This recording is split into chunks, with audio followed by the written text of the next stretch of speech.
الحمد لله الحمد لله نعمده ونستعينه ونستغفره ونؤمن به ونتوكل عليه ونعوذ بالله من شرور أنفسنا ومن سيئات أعمالنا من يهده الله فلا مضل له ومن يضلل فلا هادي له ونشهد أن لا إله إلا الله وحده لا شريك له ونشهد أن محمدا عبده ورسوله أما بعد فقد قال الله تعالى في القرآن العليم والفرقان المجيد أعوذ بالله من الشيطان الرجيم بسم الله الرحمن الرحيم يا أيها الذين آمنوا اتقوا الله حق تقاته ولا تموتن إلا وأنتم مسلمون يا أيها الناس اتقوا ربكم الذي خلقكم من نفس واحدة وخلق منها زوجها وبث منهما رجالا كثيرا والنساء واتقوا الله الذي تساءلون به والأرحام إن الله كان عليكم رقيبا يا أيها الذين آمنوا اتقوا الله وقولوا قولا سديدا يصلح لكم أعمالكم يغفر لكم ذنوبكم ومن يطع الله ورسوله فقد فاز فوزا عظيما صدق الله العليم إن أصدق الحديث الكتاب الله وخير الهدي هدي محمد صلى الله عليه وسلم شر الأمور محدثاتها كل محدثة بدعة وكل بدعة ضلالة وكل ضلالة في النار صدق رسول صلى الله عليه وسلم அளவற்ற அருளாளனும் நிகரற்ற பேரன்புடையவனுமாகிய எல்லாம் வல்ல ஏக இறைவனை போற்றியவனாக சாந்தியும் சமாதானமும் சத்திய தூதரின் மீதும் உத்தம தோழர்கள் மீதும் நம் அத்துணை பேர் மீதும் நின்று நிலவட்டுமாக என்று உரைத்தவனாக என்னுடைய இந்த ஜும்மா உரைக்குள்ளே நுழைகின்றேன். அன்பார்ந்த சகோதரர்களே, அல்லாஹ்வினுடைய அளப்பரிய கிருபையினால் கருணையினால் நாமெல்லாம் இந்த நேரான நிலையான நீதியான மார்க்கத்தில் நிலைத்திருக்கிறோம். அப்படி இருக்கக்கூடிய நாம் நம்மை சுற்றி நடக்கின்ற அன்றாடம் நம்மை சுற்றி நிகழ்கின்ற நிகழ்வுகளோடு இஸ்லாத்தை தொடர்புபடுத்தி இஸ்லாத்தை அத்தோடு பொருத்தி பார்த்து அதன் மூலமாக கிடைக்கின்ற படிப்பினைகள் என்ன, நாம் வாழுகின்ற இந்த மக்களுக்கு, இந்த நாட்டிலே இருக்கின்ற மக்களுக்கு சொல்கின்ற செய்திகள் என்ன என்பதை பற்றியெல்லாம் ஆய்ந்து அறிந்து நாம் அதை மக்களிடையே எடுத்து சென்றோமானால் அதுவே இன்றைய காலகட்டத்தில் மிகப்பெரிய தாவாவாக இருக்கும். ஆக அந்த அடிப்படையில் கடந்த வாரத்தில் தமிழகத்தில் நீதியை பற்றி பெரும்பாலான மக்கள் பேசிக்கொண்டிருக்கிறார்கள். தமிழகத்தில் முன்னாள் முதல்வர் ஜெயலலிதா அவர்களுக்கு வழங்கப்பட்ட அந்த கர்நாடக உயர்நீதிமன்றத்தினுடைய தீர்ப்பு குறித்து தமிழகத்தில் பட்டிமன்றமே நடத்துகின்ற அளவுக்கு ஒரு சாரார் இது நீதி வென்றுவிட்டது என்று ஒரு சாரார், நீதித்துறைக்கே களங்கம் வந்துவிட்டது என்று இன்னொரு சாரார், இப்படி நீதியை பாதி பாதியாக பிரித்து வைத்து கொண்டு என்ன செய்கின்றார்கள், தங்களுக்கு சாதகமாக தங்களுடைய விருப்பத்துக்கு ஏற்றவாறு இந்த நீதியை வளைக்க பார்க்கிறார். ஆளுக்கால் என்ன செய்கிறாங்க, தங்களுடைய விருப்பத்துக்கு ஏற்றவாறு மனோ இச்சைக்கு ஏற்றவாறு இந்த நீதியை என்ன செய்கிறாங்க, வளைக்க பார்க்கிறார்.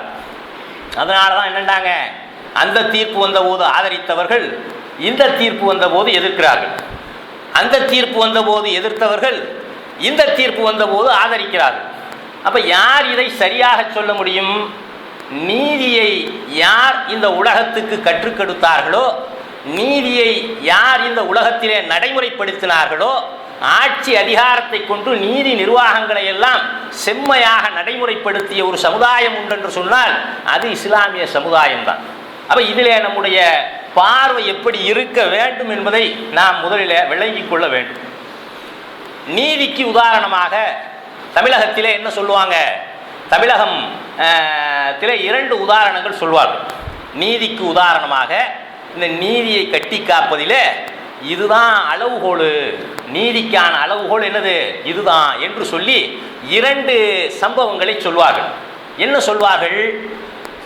தன்னுடைய தேர்காலிலே ஒரு கன்று குட்டி கொல்லப்பட்டதற்காக தன்னுடைய மகனையே, அந்த மாடு ஆராய்ச்சி மணி அடித்து நீதி கேட்டதுனால தன்னுடைய மகனையே தேர்காலிலே இட்டு கொன்றார். அவன்தான் மனுநீதி சோழன். அந்த மனுநீதி சோழனுடைய அந்த சிலை தான் எங்கே வைக்கப்பட்டிருக்கிறது? இந்தியாவிலே உயர்ந்த நீதிமன்றங்களினுடைய வாயிலே அந்த மனுநீதி சோழனுடைய சிலை தான் வைக்கப்பட்டிருக்கிறது. எதற்கு? நீதிக்கு இதுதான் உதாரணம் என்று சொல்வதற்காக. அதே போன்று பார்த்தீர்கள் என்றால் கண்ணகி, அந்த சிலப்பதிகாரம் என்கின்ற நூலிலே வருகின்ற அந்த கண்ணகி என்கின்ற அந்த பெண்மணியை குறித்து சொல்லும்போது, யானோ கல்வன் தன்னுடைய கணவன், திருடன் இல்லாத கணவனுக்கு தண்டனை கொடுத்து கொன்று விட்டார்கள்.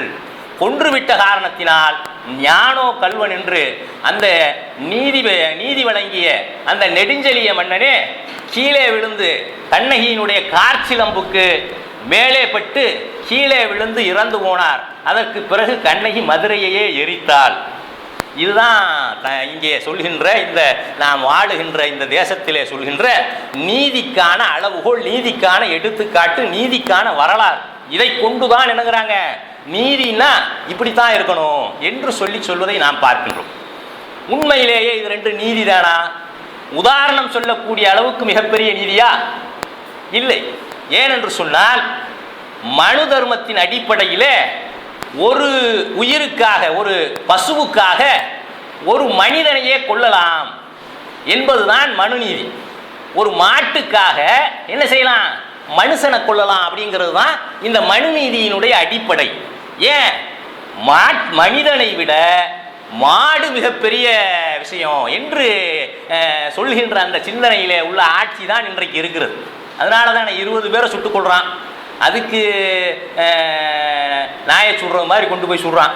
அது ஒன்றும் பிரச்சனை இல்லை. ஆனால் ஒரே ஒரு மாட்டை நீங்கள் இங்கே வெட்டி இருந்தீங்கன்னா இந்தியா ரணகலமாயிருக்கும். ஒரு மாட்டை சுட்டா என்ன இருக்கு? இந்தியா ரணமாயிருக்கும். அதுதான் இன்றைக்கு அந்த மனுநீதியின் அடிப்படையிலே தான் இங்கே இருக்கின்ற இந்த ஆட்சி உருவாக்கப்பட்டிருக்கிறது. அப்போ ஒரு மாட்டுக்காக ஒரு மனிதனை கொள்கின்ற ஒரு மாபெரும் மடமையைத்தான் இங்கே என்ன செய்யறாங்க? நீதிக்கு உதாரணமாக சொல்லப்படுகின்றது. அதே போன்று ஒரே ஒரு தன்னுடைய கணவனுக்காக ஒட்டுமொத்த மதுரை மக்களையும் எரித்த ஒரு அக்யூஸ்ட், இன்றைய பார்வையில் பார்க்க போனா அக்யூஸ்டா இல்லையா கண்ணகி? ஒரு முதலமைச்சர் ஜெயலலிதாவுக்காக ஒரு பஸ்ஸையே கொளுத்தினவங்க யார்? அக்யூஸ்ட் இல்லையா? அதே மாதிரி தான் அன்றைக்கு மதுரையை கொளுத்தினவர் என்னது? ஒரு அக்யூஸ்ட்.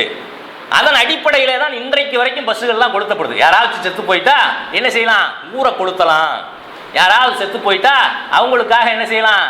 ஒரு நாட்டையே அழிக்கலாம், ஒரு இனத்தையே அழிக்கலாம் என்கின்ற இந்த தத்துவத்தின் அடிப்படையிலே அமைந்த நீதிதான் இன்றைக்கு உலகத்திலே இருக்கின்ற மக்களுக்கெல்லாம் நீதியாக எடுத்து காட்டப்படுகின்றது. ஆக உண்மையிலேயே நீதியை இந்த உலகத்துக்கு கற்றுக் கொடுத்தது நாம் தான். இந்த உலகத்திலே ஆட்சி அதிகாரத்தை, நீதி நிர்வாகத்தை இந்த தேசத்திலே கற்றுக் கொடுத்தவர்கள் தான். இந்திய சட்ட புத்தகத்தின், இந்திய அரசியலமைப்பு சட்ட புத்தகத்திலே முதல் பக்கத்திலே நேச்சுரல் ஜஸ்டிஸ் என்று ஒரு விஷயத்தை வைக்கிறான். நேச்சுரல் ஜஸ்டிஸ், இயற்கை நீதி என்று ஒரு விஷயத்தை வைக்கிறான். எதற்காக இந்த விஷயம் வைக்கப்படுகின்றது? நீதி என்றால் இப்படித்தான் இருக்க வேண்டும் என்பதற்கு முகப்பு பக்கத்திலேயே ஒரு நீதி வைக்கப்படுகின்றது. என்ன நீதி என்று சொன்னால், நம்ம திருமறை குர்ஆனிலே சொல்லப்படுகின்ற ஒரு சம்பவத்தை கொண்டு அந்த நீதி சொல்லப்படுகின்றது. என்ன நீதி? இயற்கை நீதி. இறைவன் மனிதனை படைக்கின்றான். மனிதனை படைத்து அவனுக்கு சில கட்டளைகளை இடுகின்றான். கட்டளைகளை இட்ட உடனேயே அந்த கட்டளைகளை அவன் மீறி சைத்தானுடைய தூண்டுதலுக்கு ஆளாகி அவன் பாதை மாறுகின்ற போது இறைவன் என்ன செஞ்சிருக்க முடியும்? சர்வ வல்லமையும் கொண்ட இறைவன் என்ன செய்யறான்? ஏண்டா என் பேச்சை மீறிட்டியா போ அப்படின்னு சொன்னா? அப்படி சொல்லலை. கூப்பிடுறான். கூப்பிட்டு யான் கட்டளையிட்ட ஒன்றிலே இருந்து உங்களை தவறச் செய்தது எது? குற்றவாளிகளுக்கும் சம வாய்ப்பு அளித்து என்ன செய்யணும்? நீதியை கொண்டு வர வேண்டும். அவர்களுக்கு தங்கள் தரப்பு நியாயங்களை சொல்வதற்கான வாய்ப்பு கொடுக்கப்பட வேண்டும். இதுதான் நேச்சுரல் ஜஸ்டிஸ் என்று அதற்கு என்ன செய்யறான், ஒரு டெஃபனேஷன் கொடுக்குறான். இது அல்லாஹ்வினுடைய அந்த சிஃபத்தில் பார்த்தோம்னா, அவன் வல்லமையாளன், அவன் நீதியாளன், அவன் தீர்ப்பளிப்பதில் கடுமையானவன் இருந்தாலும் கூட என்ன செய்யறான், அவன் சைத்தானா இருந்தாலும் என் இரு கைகளால் படைத்த ஆதமுக்கு சுஜூது செய்வதை விட்டு உன்னை தடுத்தது எது அப்படின்னு கேட்டுத்தான் தண்டனை கொடுக்குறான். மறுமையிலே கூட கோடிக்கணக்கான மக்கள் நம்ம வரிசையில் நின்றாலும் நீ எல்லாம் இந்த பக்கம் போ, நீ எல்லாம் இந்த பக்கம் போ, இவனை போ பிடிச்ச நரகத்தில் போடு அப்படி சொல்றானா? நீதி என்றால் எப்படி இருக்க வேண்டும் என்று நீதியாளனான இறைவன் இந்த மனித குலத்துக்கு கற்றுத்தருகின்றான். எப்படி கற்றுத்தருகின்றான்? ஒவ்வொருவருக்கும் அவர்களுடைய குற்றம் குறித்து சார்ஜ் ஷீட் வழங்கப்படும். ஒவ்வொருவருக்கும் அவர்களுடைய குற்றம் குறித்து, அவர்கள் என்ன குற்றம் செய்தார்கள் என்பது குறித்து அவர்கள் கையிலே குற்ற பத்திரிகை வழங்கப்படும். எவரெல்லாம் சொர்க்கத்துக்குரியவர்களோ அவர்களுக்கு வழக்கரங்களிலே வழங்கப்படும், எவரெல்லாம் நரகத்துக்குரியவர்களோ அவர்களுக்கு இடக்கரங்களிலே வழங்கப்படும் என்று நீதியை அந்த இடத்திலே நிலைநாட்டுகின்றான். நீ செய்த குற்றத்தை நீயே பார்த்துக்கொள் என்று சொல்லி நம் இடத்திலே குற்ற பத்திரிகை கையிலே வழங்குகின்றான். அதற்கு பிறகு விசாரணை. எப்படிப்பட்ட விசாரணை? 50,000 ஆண்டுகளுக்கு நிகரான ஒரு விசாரணை மன்றத்தை ஏற்படுத்தி அதற்கு பிறகுதான் தண்டனை கொடுக்கிறான். யாரே? படைத்த, நம்மை பரிபாலிக்கின்ற, நம்முடைய உள்ளத்தை கூட அறிந்த இறைவன் நீ எல்லாம் இந்த பக்கம் போ, நீ எல்லாம் இந்த பக்கம் போ அப்படின்னு சொல்லி சொர்க்கத்துக்கு நரகத்துக்கும் வழிகாட்டல, தண்டிக்கல. என்ன செய்யறான்? சர்வ அதிகாரங்கள் தன்னுடைய கையிலே இருந்தாலும் விசாரணையின்றி தண்டனை இல்லை. இதுதான் என்னது? நேச்சுரல் ஜஸ்டிஸ் என்று இந்திய சட்ட புத்தகத்தின் முன்வரைவில் கொடுக்கப்பட்டிருக்கு. அப்ப இந்த உலகத்துக்கே ஆட்சி அதிகாரத்தை, நீதி நிர்வாகத்தை கற்றுத்தந்தவர்கள் நாம். நபிகள் நாயகம் ஸல்லல்லாஹு அலைஹி வஸல்லம் அவர்கள் அந்த அடிப்படையிலே தான் என்ன செய்தார்கள்? நீதியான வழியிலே நேர் நின்ற அந்த தன்னுடைய உலகத்துக்கே வழிகாட்டக்கூடிய பல தீர்ப்புகளை தங்களுடைய ஆட்சியிலே வழங்கினார்கள். அவர்களிடத்தில் ஒரு வழக்கு வருகின்றது. என்ன வழக்கு? ஒரு யூதரும் ஒரு முஸ்லீமும் வழக்கை கொண்டு வருகின்றார்கள். ரசூல் ஸல்லல்லாஹு அலைஹி வஸல்லம் அவர்கள் என்ன செய்யல? இவர் முஸ்லீமு, இவர் யூதரு என்று சொல்லி பார்க்கவில்லை. நீதி என்ன அதை பார்த்தார்கள். அல்லாஹ் ஜல்லஷானஹு தஆலா தன்னுடைய அருள்மறையான் திருமறையிலே சொல்கின்றானே, யா அய்யுஹல்லதீன ஆமனு கூனு கவ்வாமீன லில்லாஹி ஷுஹதா பில் கிஸ்தி வமா யஜ்ரிமன்னக்கும் ஷனஆனு கௌமின். நீதியிலே இருந்து நீங்கள் நீதிக்கு நிலைத்த சாட்சியாகி விடுங்கள். ஒருவர் மீது கொண்ட வெறுப்பு உங்களை நீதியிலே இருந்து பிறழச் செய்துவிட வேண்டாம். ஒரு கூட்டத்தார் மீது நீங்கள் கொண்டிருக்கக்கூடிய வெறுப்பு என்ன சொல்றான்? உங்களை நீதியிலே இருந்து பிறழச் செய்துவிட வேண்டாம். கோபத்திலே நீங்கள் தீர்ப்பு வழங்காதீர்கள். இது போன்ற பிரிவினைகளை மனதிலே வைத்துக் கொண்டு தீர்ப்பு வழங்காதீர்கள் என்று இறைவன் வழிகாட்டி அந்த வழிகாட்டுதலின்படி நபிகள் நாயகம் ஸல்லல்லாஹு அலைஹி வஸல்லம் அவர்கள் தீர்ப்பு வழங்குகின்றார்கள். ஒரு நில பிரச்சனையில ஒரு யூதனுக்கும் முஸ்லீமுக்கும் இடையிலே வருகின்றது. யூதர் பக்கத்திலே தீர்ப்பு வழங்குகின்றார்கள். இது போன்ற எண்ணற்ற சம்பவங்கள். ஒரு முறை ஒரு கொலை சம்பவமாக ஒரு சில முஸ்லீம்கள் வந்து என்ன செய்யறாங்க?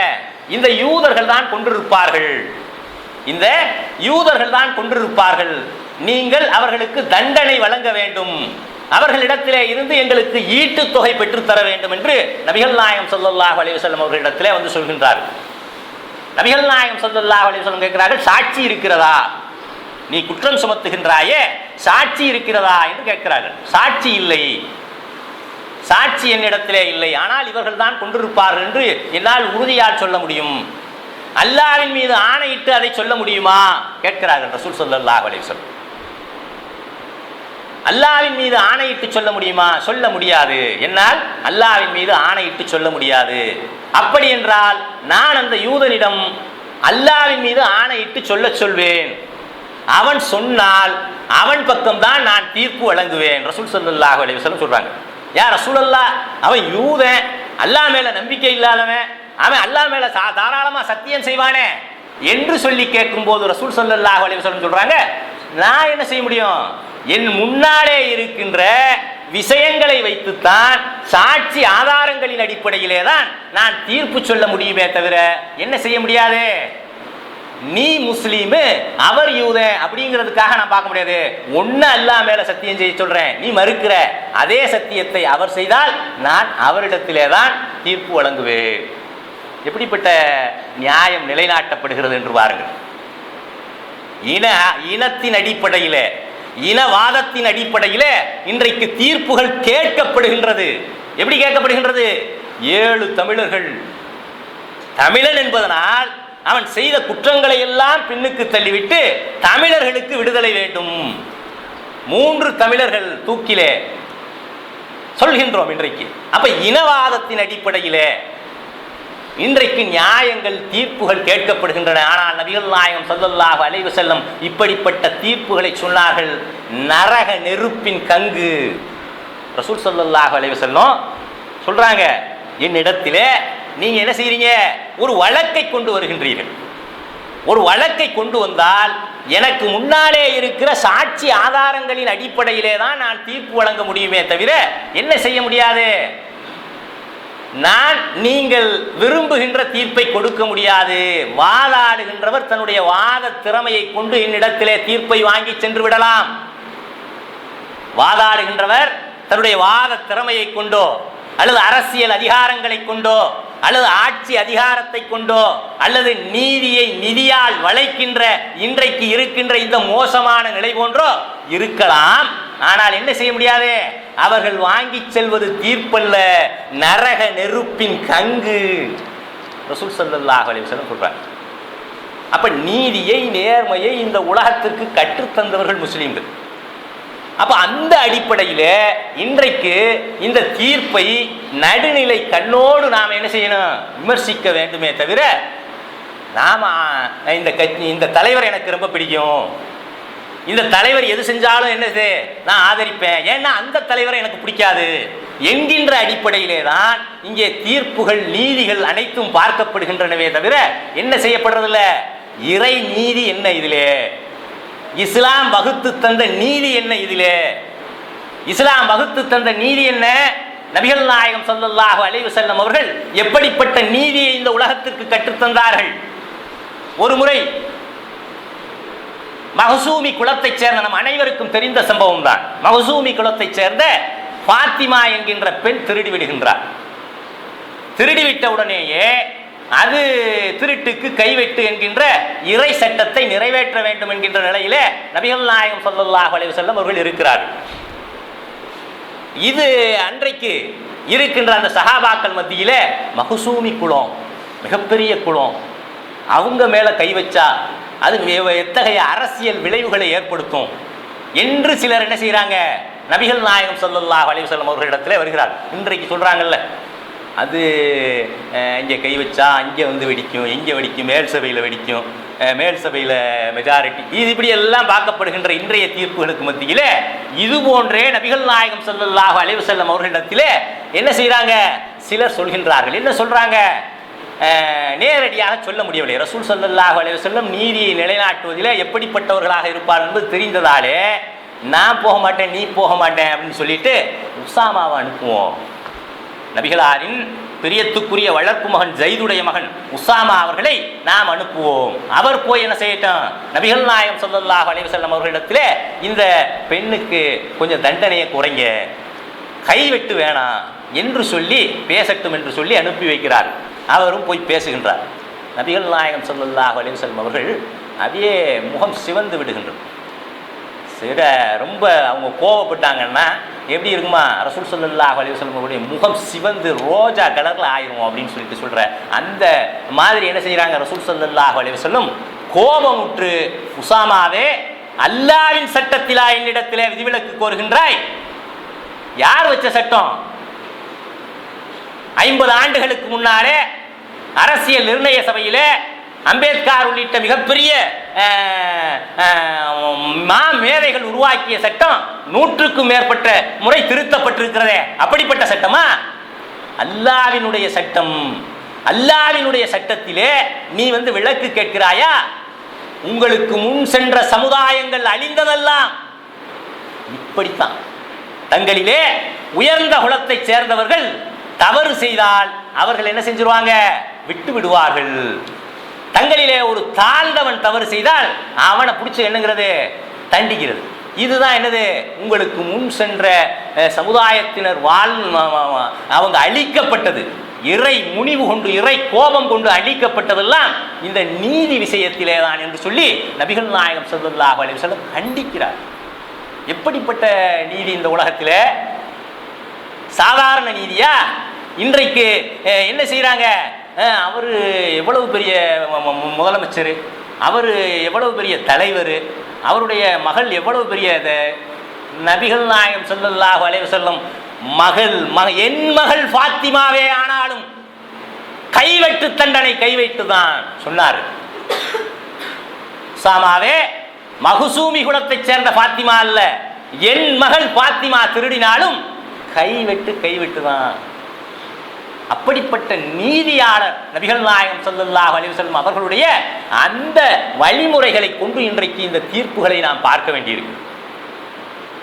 அது மட்டுமல்ல, ரசூல் ஸல்லல்லாஹு அலைஹி வஸல்லம் எப்படிப்பட்ட நீதியாளராக இருந்தார்கள் என்பதற்கு ஏராளமான சான்றுகள். இன்றைக்கு ஊரை அடித்து உலையிலே போட்டு அடுத்த தலைமுறை வரைக்கும் சொத்து சேர்க்கின்ற பொது சொத்து என்றால் அதை உண்ணுவதற்கு, அதை கையிலே எடுப்பதற்கு, அதை கோடி கோடியாக குவிப்பதற்கு எந்த அச்சமும் இல்லாமல் இன்றைக்கு ஒரு சமுதாயம் லஞ்சமும் ஊழலும் இந்த நாட்டின் நிர்ணயிக்கப்பட்ட ஒன்று அப்படின்னு. யார் லஞ்சம் வாங்கல? தீர்ப்பை விமர்சிக்கிறவன் சொல்றான், யார் லஞ்சம் வாங்கல? அப்ப நீங்க என்ன செய்யணும்? லஞ்சத்தையும் ஊழலையும் இந்த நாட்டிலே சட்டப்பூர்வமாக்க வேண்டும். பியூனுக்கு 100 ரூபா, மேனேஜருக்கு 1000 ரூபா, அதுக்கு மேல இருக்கிறவருக்கு 10,000 ரூபா அப்படின்னு சொல்லிட்டு நியாயபூர்வமாக்க வேண்டும். முடியுமா? என்ன செய்யறாங்க? 10% உட்பட்டு 10% மேல் இருந்தால் தண்டனை இல்லை. சொத்து சேர்த்தால் 10% வருமானத்துக்கு அதிகமாக 10% மேலே இருந்துச்சுன்னா என்ன இல்லை? தண்டனை இல்லை. ரசூல் ஸல்லல்லாஹு அலைஹி வஸல்லம் அவர்கள் ஒரே ஒரு பேரிச்சம்பளம், ஒற்றை பேரிச்சம்பளம், அதுவும் பெரியவர் இல்லை, சாதாரண ஒரு சிறிய வயது பேரன் தெரியாமல் எடுத்து வாயிலே போட்டு விட்டார். அரசாங்கத்தினுடைய பைத்துல் மாலினுடைய ஒரே ஒரு பேரிச்சம்பளத்தை தன்னுடைய வாயிலே போட்டு அந்த சிறு பிள்ளையின் வாயிலே விரலை விட்டு வெளியே எடுத்த வரலாறு நீதிமிக்க வரலாறு, இஸ்லாமிய வரலாறு. ஆனால் ஒற்றை பேரிச்சம்பளத்துக்காக தன்னுடைய பேரன் வாயிலே இருந்து கையை விட்டு எடுத்த காலம் எங்கே? இன்றைக்கு ஊரை அடித்து உலையில் தன்னுடைய பேரன்களை போட்டுக் கொண்டிருக்கின்ற காலம் எங்கே? தன்னுடைய அரசு மகள் இன்னும் பேரன் என்று அடுத்த தலைமுறையை தாண்டி தலைமுறைக்கும் சொத்து சேர்க்கின்ற அளவுக்கு ஊரை அடித்து உலையிலே போடுகின்ற இன்றைய நீதி எங்கே? வாயிலே போட்ட ஒற்றை பேரித்தம்பளத்தை வெளியிலே எடுத்து துப்பு என்ற அந்த நீதி எங்கே? எடுத்து சொல்ல வேண்டாமா இந்த உலகத்துக்கு? நீதிமிக்க இஸ்லாம், நீதி என்றால் இஸ்லாம் தான் என்று எடுத்து சொல்ல வேண்டாமா? அப்ப பார்க்கின்றோம், இன்றைக்கு நம் கண் முன்னாலே நடக்கின்ற மக்களிடத்தில் இருக்கின்ற எல்லாம் லஞ்சத்தையும் ஊழலையும் அக்செப்ட் பண்ணிக்கிற ஒரு மனநிலைக்கு இந்த சமுதாயம் வந்து விட்டது. ஏன் லஞ்சம் கொடுக்கல எங்களுக்கு சண்டை போடுறான், ஏன் எனக்கு லஞ்சம் கொடுக்கல அப்படின்ட்டு ரோட்டை மறிக்கிறாங்க. உலகத்தில் எங்கேயாவது இந்த அநியாயம் நடக்குமா? ஓட்டு போடுறதுக்கு லஞ்சம் எங்களுக்கு கொடுக்கல அப்படின்னு சொல்லிட்டு ரோட்டை மறிக்கிறான். எல்லாத்துக்கும் 1000 ரூபா கொடுத்தாங்க, எங்களுக்கு 200 ரூபா தான் கொடுக்குறாங்க. அப்போ உன்னை தேர்ந்தெடுக்கிற நீங்கள் உங்களுடைய தலைவர்கள் நீங்கள் எவ்வளியோ அந்த வழியிலே தான் உங்கள் தலைவர்களும் இருப்பார்கள். அநியாயக்கார மக்களுக்கு அநியாயக்கார ஆட்சியாளர்கள் தான் சாட்டப்படுவார்கள். 200 ரூபா பத்தல, எனக்கு 1000 ரூபா வேணும்னு ரோட்டை மறிக்கிற கூட்டத்துக்கு எப்படிப்பட்ட ஆட்சியாளர்கள் வருவார்கள்? இப்படிப்பட்ட ஆட்சியாளர்கள் தான் வருவார்கள். அண்ணலம் பெருமானார் மட்டுமல்ல, அவர்களுக்கு பின்னாலே வந்த ஆட்சியாளர்கள் அத்துணை பேரும் இந்த மண்ணிலே நீதி என்றால் என்ன என்று நிலைநிறுத்தினார்கள். அபூபக்கர் சித்தீக் ரலியல்லாஹு அன்ஹு அண்ணலம் பெருமானாருக்கு பின்னாலே ஆட்சிக்கு வருகின்றார்கள். இயல்பாக அவர் ஒரு வியாபாரியான அவர் மறுநாள் ஆட்சிக்கு வந்த மறுநாள் தோளிலே துணி மூட்டையை தூக்கி கொண்டு வியாபாரத்துக்கு கிளம்புகின்றார். கிளம்பிய உடனேயே எல்லா மக்களும் சேர்ந்து, அமீருல் முஃமினீனே, நீங்கள் வியாபாரத்துக்கு கிளம்பி விட்டால் தேசத்தை யார் கவனிப்பது? கேட்ட உடனேயே அவர் சொல்றாரு, அப்படின்னா என் குடும்பத்தை யார் பாப்பா? நான் தேசத்தை பார்ப்பேன், சரி, என் குடும்பத்தை யார் பாப்பா அப்படின்னு கேட்கிறாரு. அபூபக்கர் சித்தீக் ரலியல்லாஹு அன்ஹு.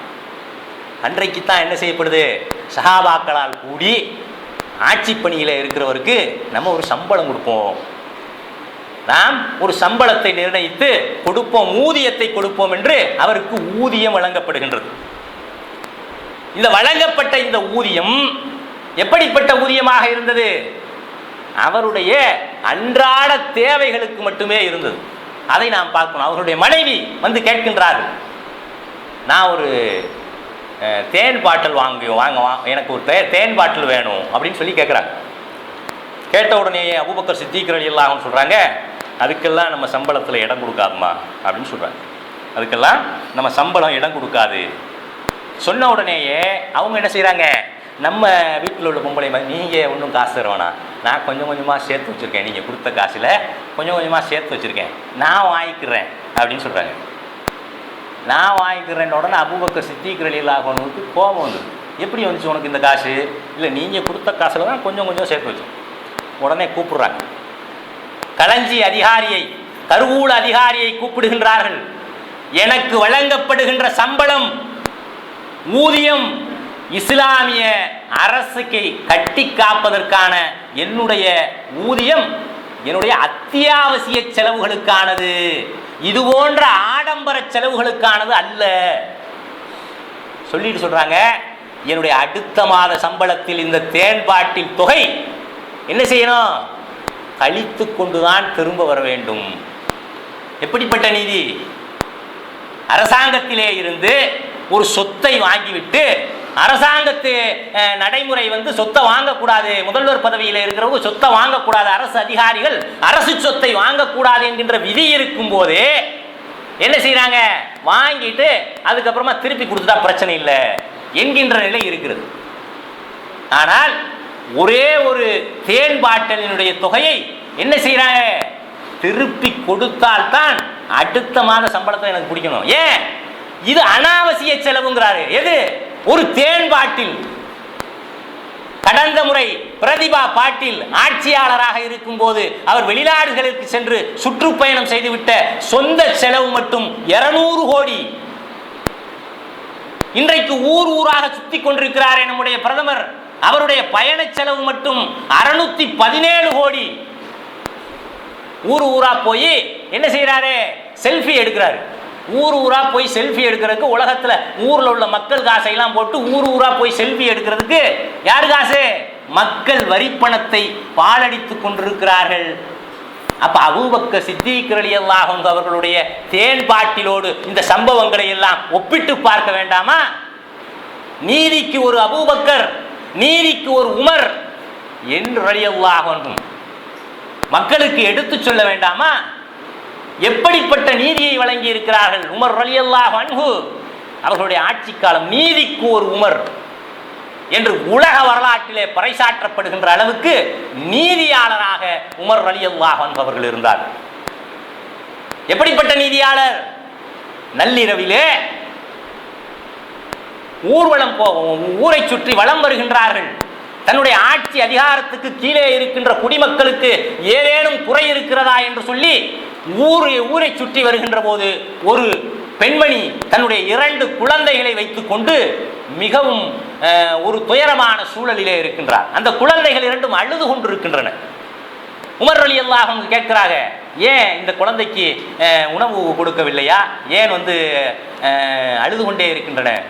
என்னிடத்திலே உணவு இல்லை, என்னிடத்திலே உணவு இல்லை. இப்படியே நான் இந்த சட்டியிலே சமைப்பது போன்று போக்கு காட்டி கொண்டிருந்தால் அவர்கள் அழுது அழுது தூங்கி விடுவார்கள் என்று சொன்ன உடனேயே உமர் ரலியல்லாஹு அன்ஹு அவர்களுக்கு தாங்க முடியவில்லை. தன்னுடைய ஆட்சியிலே, உமருடைய ஆட்சியிலே இப்படியா என்று சொல்லி என்ன செய்யறாங்க, ஓடுகின்றார்கள். நள்ளிரவிலே களஞ்சியத்தின் கருவூலத்தின் கதவை தட்டுகின்றார்கள். அங்கே இருக்கின்ற அதிகாரியிடம் இந்த கோதுமை எங்கே இருக்கிறது, இந்த உணவு மூடை எங்கே இருக்கிறது என்று கேட்கிறார்கள். இங்கே இருக்கிறது அமீருல் முஃமினீனே என்று காட்டிய உடனேயே ஓடி போய் தன்னுடைய முதுகிலே ஏற்றச் சொல்கின்றார்கள். அமீருல் முஃமினீனே, நீங்கள் சுமப்பதா உணவு மூடையை? வேண்டாம், நான் சுமக்கிறேன் என்று சொல்கின்றார். அந்த களஞ்சிய பொறுப்பாளர் அமீருல் முஃமினீன் உமர் ரலியல்லாஹு அன்ஹு சொல்கின்றார்கள், இங்கே இந்த உணவு மூடையை நீ சுமக்க முடியும். உமருடைய ஆட்சியிலே ஒரு தாயும் 2 குழந்தைகளும் நள்ளிரவு வரை உணவில்லாமல் கிடந்தார்கள் என்று நாளை குற்றச்சாட்டு படிக்கையிலே என்னுடைய பாவத்தை நீ சுமக்க முடியுமா கேட்டார்.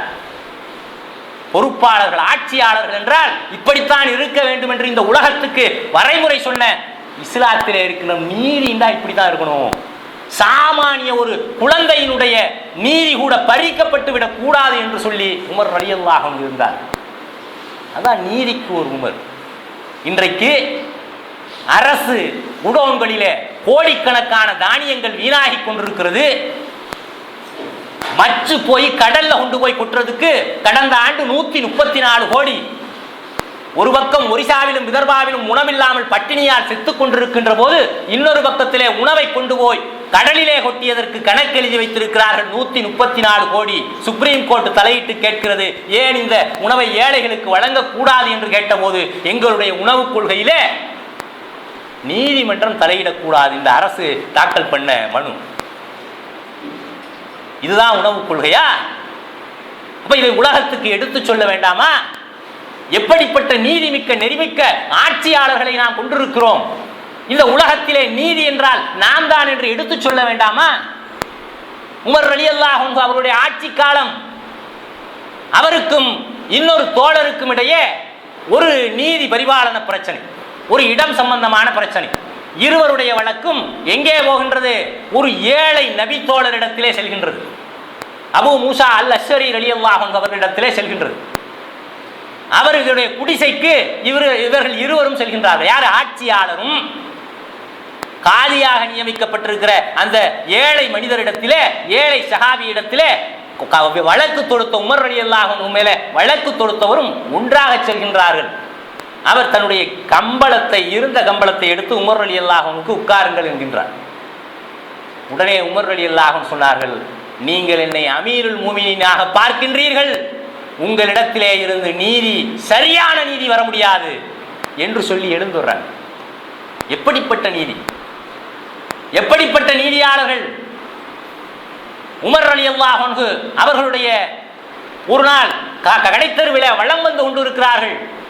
கடைத்தெருவிலே சென்று கொண்டிருக்கின்ற போது ஒரு ஏழை சிறுமியினுடைய நிலையை பார்த்து உமர் ரலியல்லாஹு அன்ஹு வருந்துகிறார்கள். ஏன் இந்த குழந்தைக்கு ஆடை இல்லை, சரியான ஆடை இல்லை, இந்த குழந்தைக்கு சரியான உணவு இல்லையா என்று சொல்லி தன்னுடைய அருகிலே வந்த நபரிடம் கேட்கிறார்கள், இவர் யார், இந்த குழந்தை யாருடைய குழந்தை என்று. அதற்கு அவருக்கு பக்கத்திலே இருந்த அவருடைய மகன் இப்னு உமர் ரலியல்லாஹு அன்ஹு அவர்கள் சொல்கின்றார்கள், அமீருல் முஃமினீனே, இது தெரியவில்லையா, என்னுடைய மகள் இத்தனாவது மகள். ஏன் இப்படி இருக்கிறது? நீங்கள் கொடுக்கின்ற, உங்களுடைய அரசாங்கத்திலே இருந்து கொடுக்கின்ற தொகை எங்களுக்கு போதவில்லை, இதை கொண்டு இப்படித்தான் நாங்கள் வாழ முடியும் என்ற போது எங்களுக்காக நீங்கள் கூடுதல் தொகை ஒதுக்க வேண்டும் என்று கேட்டபோது, உமருடைய மகன் என்பதற்காக நீங்கள் என்ன செய்ய முடியாது, தொகை ஒதுக்கக்கூடாது, ஒதுக்க முடியாது என்று சொன்னார்கள். இப்படிப்பட்ட நீதி.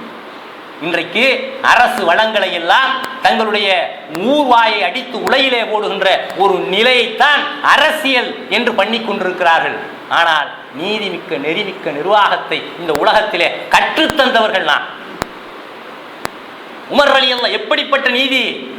உமர் ரலியல்லாஹு ஆட்சி காலத்திலே ஒரு கொலை வழக்கு, அந்த கொலை வழக்கிலே ஒருவருக்கு தீர்ப்பு வழங்கப்பட்டு விடுகின்றது. தீர்ப்பு வழங்கப்பட்ட உடனேயே அந்த தீர்ப்பு வழங்கியவர் சொல்கின்றார், கொலை குற்றச்சாட்டுக்கு ஆளாகி தீர்ப்பு வழங்கப்பட்டது, அந்த குடும்பத்தாரின் உத்தரவோடு இல்லை மன்னிக்கிறேன்னு சொன்னாங்க. மன்னிக்க மாட்டோம், நாங்கள் தண்டனை தான் கொடுக்கணும், இஸ்லாமிய அடிப்படையில் நீங்கள் தண்டனை தான் கொடுக்கணும் என்று கேட்டு வாங்குகின்றார். கேட்டு வாங்கும்போது அவர் சொல்கின்றார், எனக்கு சில கடமைகள் இருக்கின்றன, அந்த கடமைகளை நான் முடித்துவிட்டு நான் திரும்பவும் வந்து விடுகின்றேன், எனக்கு கால அவகாசம், நீங்கள் மரண தண்டனை நிறைவேற்றுங்க, ஆனால் எனக்கு சற்று கால அவகாசம் வேண்டும் என்று சொல்கின்றார். கால அவகாசம் வேண்டும் என்ற உடனேயே யார் இவருக்கு பொறுப்பேற்கிறீர்கள் என்று கேட்கிறார். கேட்ட உடனேயே யாருமே எந்திரிக்கலை. ஏன்னா இவர் பாட்டுக்கு ஓடி போயிட்டாருன்னா அவர் தான் மாட்டணும். இவர் கொலை குற்றத்துக்கு உள்ளான ஒரு தண்டனை குற்றவாளி. இவருக்கு மரண தண்டனை விதிக்கப்பட்டு விட்டது. இவர் ஓடி போயிட்டா யார் வருது? அதனால யாருமே கொடுக்கல. டக்குன்னு ஒருத்தர் எந்திரிச்ச என்னங்கிறாரு, அமீருல் மூமினீனே, அவருக்கு நான் என்ன செய்கிறேன், பொறுப்பேற்றுக் கொள்கிறேன் அப்படிங்கிறார். பொறுப்பேற்றுக்கொண்டவுடன் இவர் போகிறாரு. போய் குறிப்பிட்ட காலத்துக்கு வரவில்லை என்று சொன்ன உடனேயே அந்த சம்பந்தப்பட்ட பொறுப்பேற்ற நபரை சபைக்கு கொண்டு வருகின்றார்கள். சபைக்கு கொண்டு வந்த பிறகு கேள்வி கேட்கப்படுகின்றது. அந்த சம்பந்தப்பட்ட குடும்பத்தாரிடம் கேட்கப்படுகின்றது, அவரை காணலை, இப்போ இவர் தான் இருக்கிறாரு, இவர் உங்கள் அப்பாவை கொள்ளலை, நீங்கள் இவருக்கு கருணை காட்டலாமே அப்படின்னு சொன்னோடனே, இல்லை கருணை காட்ட முடியாது, நீங்கள் தண்டனையை நிறைவேற்றுங்க அப்படின்னு சொன்னோடனே அவரிடத்துல கேட்குறாங்க. ஒரு தவறான ஆளுக்காக பொறுப்பேற்று இப்படி தண்டனைக்கு உள்ளாகிறோமே என்கின்ற நிலை உம்மிடத்தில் இருக்கிறதே, அவர் யாருன்னு உங்களுக்கு தெரியாதா? தெரியாது அமீருல் மூமினீன். அப்போ ஏன் ஒத்துக்கிட்டீங்க, பொறுப்பேற்றுக்கிட்டீங்க? உமருடைய ஆட்சி காலத்தில் ஒரு முஸ்லீமுக்கு பொறுப்பேற்பதற்கு ஆள் இல்லை என்கின்ற நிலை வந்துவிடக்கூடாது என்பதற்காக பொறுப்பேற்றேன். அதுதானே தவிர நாளைக்கு வரலாற்றிலே உமருடைய ஆட்சி காலத்திலே ஒரு களிமா சொன்ன முஸ்லீமுக்கு பொறுப்பேற்பதற்காக அந்த சமுதாயத்திலே ஒருவரும் இல்லை என்று ஆகிவிடக் கூடாது என்பதற்காக அந்த குடும்பம் என்ன செய்து, அப்ப இப்படிப்பட்ட ஒருவர் இருக்கின்ற நேரத்திலே நாங்கள் உமருடைய ஆட்சி காலத்திலே இப்படிப்பட்ட ஒருவரை தண்டிப்பது நான் தீரா பழி சொல்ல எங்களுடைய குடும்பம் ஏற்க தயாராக இல்லை, அவரை நீங்கள் விடுவியுங்கள். சொன்ன உடனேயே குறிப்பிட்ட நேரத்திலே அந்த மனிதர் வந்து விடுகின்றார். வந்த உடனேயே உமர் ரலியல்லாஹு அன்ஹு அல்லாஹ்வுக்கு நன்றி சொல்லி ஏன் இவ்வளவு தாமதம் என்று சொல்லி அவரிடத்திலே கேட்கின்றார். கேட்ட உடனே என்னுடைய குடும்ப விஷயங்கள் எல்லாம் சில பிரிக்க வேண்டியிருந்துச்சு, இருக்க வேண்டியிருந்துச்சு, அதையெல்லாம் நான் என்ன செய்ய வேண்டிச்சு, முடித்து விட்டு வர வேண்டியிருந்துச்சு, என்னுடைய தாமதத்திற்கு மன்னித்து கொள்ள வேண்டும் அப்படின்னு சொல்கிறார். அப்போ உமர் ரலியல்லாஹு அன்ஹு கேட்குறாங்க, ஏன் நீ அப்படியே உயிர் மேலே ஆசை இருந்துச்சுன்னா அப்படியே ஓடி இருக்கலாமே அப்படின்னு கேட்கும்போது அந்த மனிதர் சொல்கின்றார், எனக்காக பொறுப்பேற்று இந்த முஸ்லீம் சமுதாயத்திலே ஒருவர் இருக்கும்போது நான் ஓடிப்போனால் நாளை மறுமையிலே அல்லாஹ்விடத்திலே பதில் சொல்ல வேண்டும், வரலாறு பதியும். ஒரு தவறான நபருக்கு தண்டனை வாங்கி கொடுத்ததற்காக ஒரு நிரபராதியான ஒருவருக்கு என்னால் தண்டனை ஏற்பட்டு வேண்டும் என்று உமருடைய ஆட்சி காலத்திலே இப்படி நடந்துவிடக் கூடாது என்பதற்காக ஓடோடி வந்தேன் என்கின்றார். விம்மி வெடித்து அழுகின்றார் உமர்.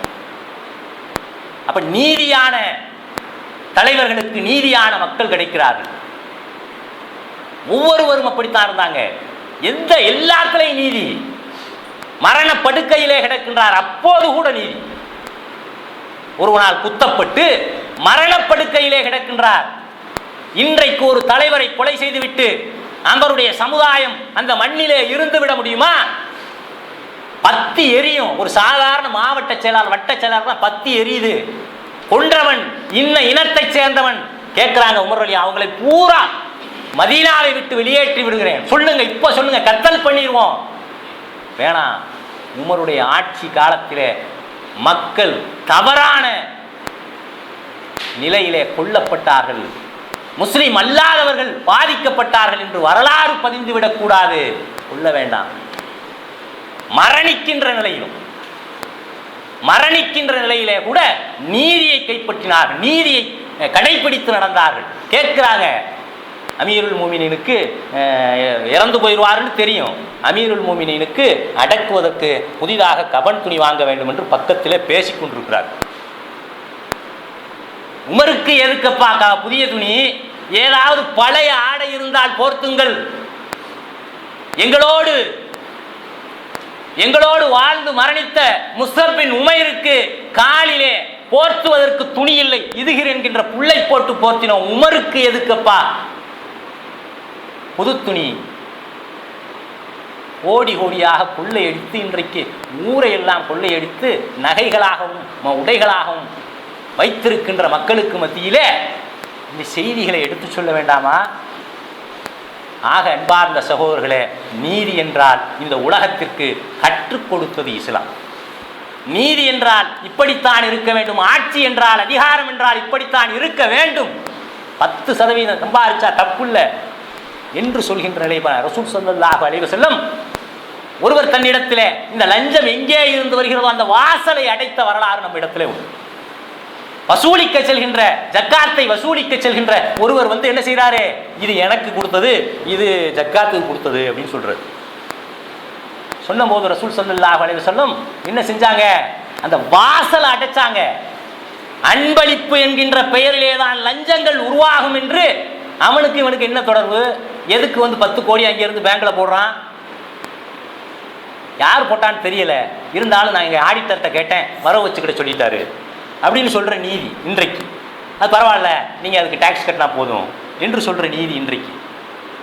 ஆனால் ரசூல் ஸல்லல்லாஹு அலைஹி வஸல்லம் என்ன செஞ்சாங்க, அப்படியா இது உங்களுக்கு கொடுத்ததா, இது ஜக்காத்துக்கு கொடுத்ததா, கூட்டு ஊரை கூட்டுங்க என்று சொல்லி சஹாபாக்களை எல்லாம் கூட சொன்னார். கூப்பிட்டு சொல்றாங்க, இது இவரை ஜக்காத்து வசூலுக்கு அனுப்பணும், இது இவருக்கு கொடுத்ததா, இது ஜக்காத்து கொடுத்ததான். இவர் இவங்க உம்மா வீட்டில் உட்காந்துருந்தா கொடுப்பாங்களே, இவர் இவங்க வாப்பா வீட்டில் உட்காந்துருந்தா கொடுப்பாங்களே, எதற்கு கொடுக்குறாங்க? அவர் அதிகாரி என்பதற்காக அதிகாரத்திலே இருக்கிறார், அவரால் நமக்கு ஏதேனும் கிடைக்கும் அப்படிங்கிறதுனால தான் கொடுக்குறாங்க. ஆக இந்த வியாதி என்ன செய்யும், அன்பளிப்புங்கிற ரேஞ்சில் தான் உள்ள வரும். நமக்கு தெரியும், ஒரு காலத்தில் அன்பளிப்புன்னு தான் இப்படி மண்டையை சொல்லுவாங்க. யாரு? 2 டிபார்ட்மெண்ட் தான், கூட்டுற பெருக்கிற டிபார்ட்மெண்ட்டும் தபால்காரனும் தான். ஐயா தீபாவளி வருது அப்படின்னு சொல்லிட்டு மண்டையை சொல்லுவாங்க. அப்படி வந்தது தான் இன்றைக்கு என்ன வந்துருச்சு, அரசில் 13% எந்த திட்டமானாலும் அது என்னது கொடுத்தே ஆகணும் அப்படிங்கிற நிலை இன்றைக்கு வந்திருக்கிறது என்று சொன்னால் அது அன்பளிப்பு என்று தான் உருவானது. அப்போ அந்த வாசலை அடைத்த வரலாறு நம்ம இடத்துல. இன்றைக்கு இந்த இந்தியாவிலே நம்ம என்ன செய்கிறோம், பல்வேறு நீதி நெறிமுறைகளை நம்ம முன்னோர்கள் எல்லாம் காற்றிலே பறக்க விட்டு, அவர்கள் கொண்டு வந்த நீதி நெறிமுறைகளை எல்லாம் காற்றிலே பறக்க விட்டு இன்றைக்கு எவனோ எழுதி வச்ச சட்ட புத்தகத்தை இதுதான் நீதி, இதுதான் நியாயம், இதுதான் நேர்மை, இதுதான் இப்படித்தான் வாழணும், இப்படின்னா வாழலண்டா நீ எல்லாம் பொழைக்க தெரியாத ஆள் என்று சொல்லி நின்று கொண்டிருக்கிற நேரத்திலே நீதியையும் நேர்மையையும் இந்த உலகத்திற்கு கற்றுத்தந்தது என்று நாம் எடுத்துச் சொல்ல வேண்டியிருக்கிறது. ஆக அன்பார்ந்த சகோதரர்களே, அப்படி எடுத்துச் சொல்கின்ற நன்மக்களாக அல்லாஹ் உங்களையும் என்னையும் ஆக்கி அருள் புரிவானாக. வாஹிருதவானானி அல்ஹம்துலில்லாஹி ரப்பில் ஆலமீன்.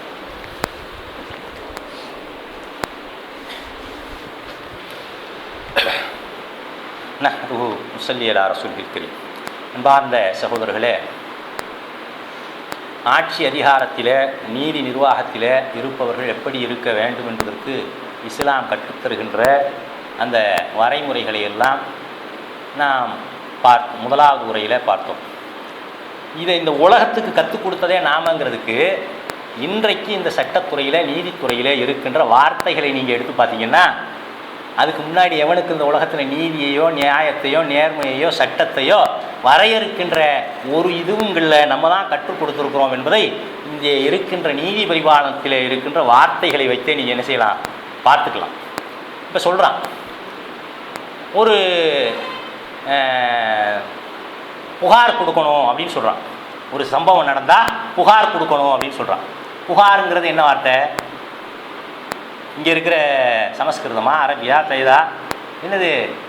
அது முஸ்லீம்கள் கற்றுத்தந்த வார்த்தை. அதுக்கு அடுத்து என்னது? இங்கே ஒரு சட்டம் அமலாகிறது அப்படிங்கிறான். அமல்தான் என்னது? தமிழ் வார்த்தையா, இந்தி வார்த்தையா, நாங்கள் பன்னெடுங்காலமாக பயன்படுத்துகின்ற சமஸ்கிருதம் அப்படிங்கிறாங்க அந்த வார்த்தையா? அமல்ங்கிறது யார் கற்றுத்தந்தது? அமல்னா ரசூல் ஸல்லல்லாஹு அலைஹி வஸல்லம் அவர்களுடைய ஹதீஸ்களிலே வரக்கூடிய வார்த்தை. மன் அமல் அமிலன் லைஸ அலைஹி அம்ருனா ஃபஹுவ ரத்துன். ஒரு சட்டம் அமலாகிறது என்கிறானே, ஒரு சட்டம் ரத்தாகிறது என்கிறானே, இது யார் கற்றுத்தந்தது இந்த உலகத்துக்கு என்பதற்கு அந்த வார்த்தையிலேயே இருக்கிறது. அமல் யார் கற்றுத்தந்தது? அண்ணலம் பெருமானார் கற்றுத்தந்தார். ரத்து எதுக்கு சொல்றாங்க? மன் அமல் அமிலன் லைஸ அலைஹி அம்ருனா ஃபஹுவ ரத்துன். நான் காட்டி தரப்படாத ஒன்றை நீங்கள் செய்தால் அது அல்லாஹ்விடத்திலே ரத்து செய்யப்படும். அப்ப அமலும் ரத்தும் யார் கற்றுக் கொடுத்தது? நாம கற்றுக் கொடுத்தோம். வக்கீல் கோர்ட்டுக்கு போகணும்னா வக்கீல் வேணும். வக்கீல் எந்த வார்த்தை? தமிழா, தெலுங்கா, கன்னடமா, உருதா? என்ன வார்த்தை? ஹஸ்புனல்லாஹு நிஹ்மல் வக்கீல். அல்லாஹ் சொல்றானே எங்களுடைய அல்லாஹ் எங்களுக்கு பொறுப்பானவன் என்று. அந்த வக்கீல் கோர்ட்டு உள்ளக்க போய் நீங்க வெளியே வர்றது வரைக்கும் ஜாமீன்ல இருந்து அத்தனை யாருது? முஸ்லீம்கள் இந்த உலகத்திற்கு கற்றுத்தந்த நீதி நெறிமுறைகள், நியாயத்தை கடைபிடிப்பதற்காக நாம் கற்றுத்தந்த நடைமுறைகள். ஆக இந்த உலகத்துக்கே வழிகாட்டக்கூடிய நீதி நெறிமுறைகள் நம்மிடத்திலே இருக்கின்றன. இது போன்ற சமயங்களிலே அந்த நீதி நெறிமுறைகளை எல்லாம் ஒப்பிட்டு பேச வேண்டிய ஒரு ஒப்பற்ற காலகட்டத்திலே நாமெல்லாம் வாழ்ந்து கொண்டிருக்கிறோம். அப்படி ஒவ்வொரு செய்கையும், நம்மை சுற்றி நடக்கின்ற ஒவ்வொரு செய்கையையும் இஸ்லாத்தோடு ஒப்பிட்டு பார்க்கின்ற நன்மக்களாக, அதன் மூலமாக மக்களிடத்திலே தாவா செய்கின்ற மக்களாக, அதன் மூலமாக சத்தியத்தை எடுத்துச் சொல்கின்ற நல்ல அடியார்களாக அல்லாஹ் உங்களையும் என்னையும் ஆக்கி அருள் புரிவானாக. வ ஆகிரு தஅவானா அல்ஹம்துலில்லாஹி ரப்பில் ஆலமீன். அஸ்ஸலாமு அலைக்கும் வரஹ்மத்துல்லாஹி வபரகாத்துஹு.